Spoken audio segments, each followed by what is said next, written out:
wishes, nothing I can do about that.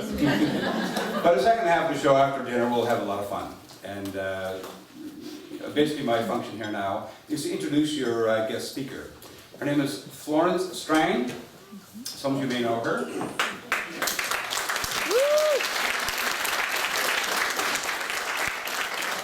Let me just say before we get to that, of course there's information on your tables about the breast cancer research and then all those things, and also a little ribbon that you can, as Doreen said, you can pin on your top. You can pin it on your bottom too if you like, It's up to you, right? It's a free world, right? So anyways, Florence Strang. Florence is a registered psychologist and breast cancer survivor. Her story of survival, and is told with an unwavering sense of faith and an unbeatable positive attitude, is told in both Women's World magazine and also Chicken Soup for the Soul, The Power of Positive. Please put your hands together for Florence Strang.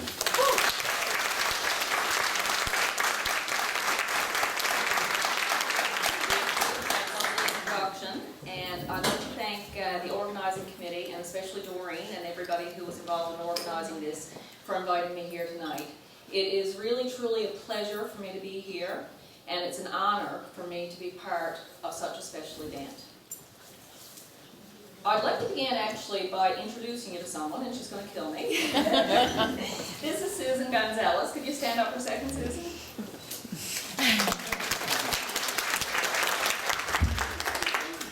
Susan is a fellow breast cancer survivor, and she's also the co-author of my book, 100 Perks of Having Cancer plus 100 Health Tips for Surviving It. You can see the banner over here.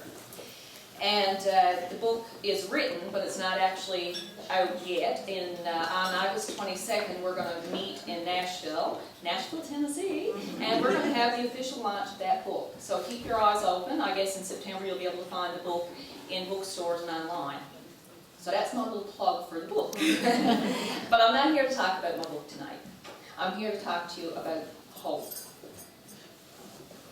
When I was diagnosed with stage 3 breast cancer in April of 2011, my first thoughts, of course, as a mother, were for my children.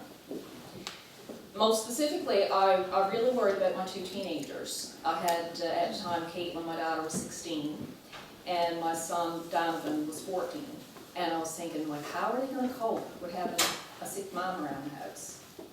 And how are they going to cope with having a bald mom around the house? You know what teenagers are like, I thought they'd be embarrassed by that. And what if I don't make it? What's going to happen to the kids?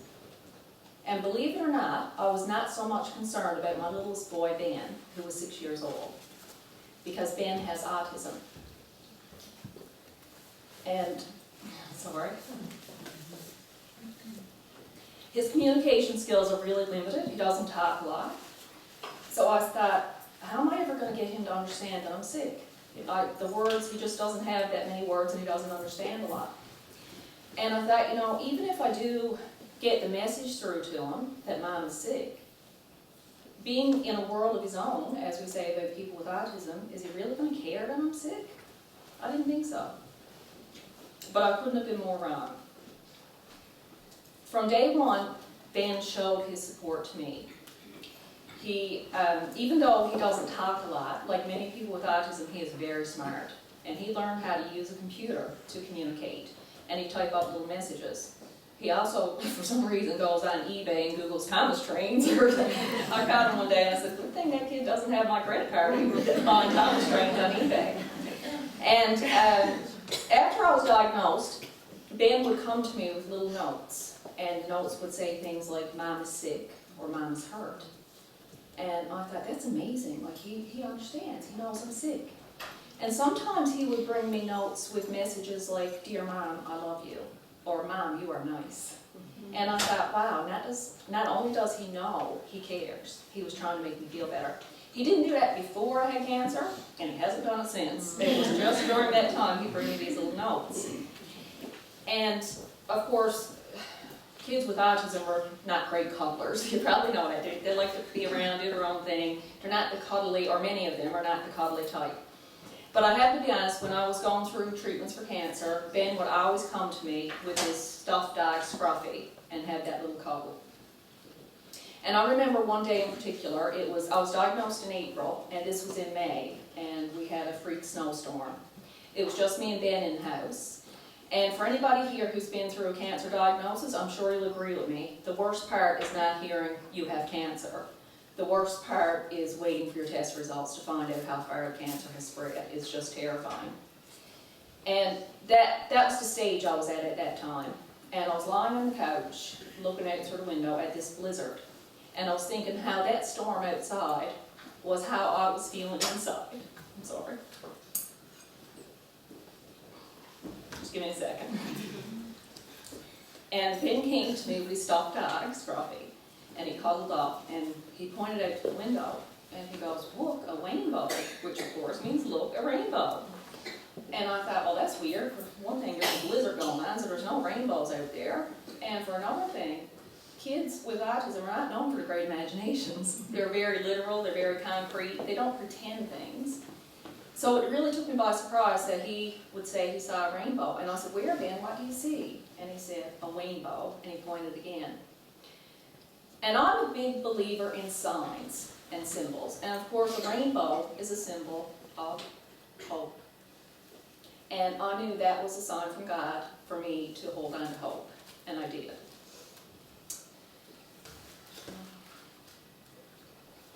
I'm reading a really fascinating book now. It's called Mind Over Medicine. And it's all about the power of our thinking and how what we think and our attitudes can affect our bodies. And this doctor, Lisa Rankin, her name is, she wrote this book, and she got a lot of studies in there, like scientific evidence, because I'm a big believer in God, but I like to have my proof too. And one of the studies that really fascinated me was a clinical trial for a new chemo drug.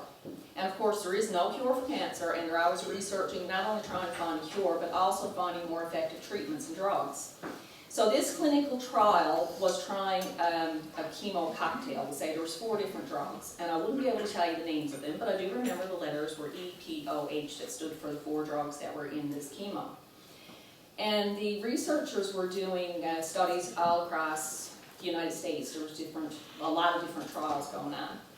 And what they discovered was that this drug was useless. Everybody was getting sicker. It wasn't having any benefit whatsoever for almost every trial, except for one. There was one doctor who his patients were getting better. Their tumors were shrinking, and they didn't know what was going on. They couldn't explain it. So the researchers said, well, obviously this doctor is giving his patients something besides EPOH because this drug is useless. So they went to the doctor and they said, "Are you giving your patients something else?" And he said, "Yes, I am. I'm giving them hope." He took the letters EPOH and changed them around to spell HOPE.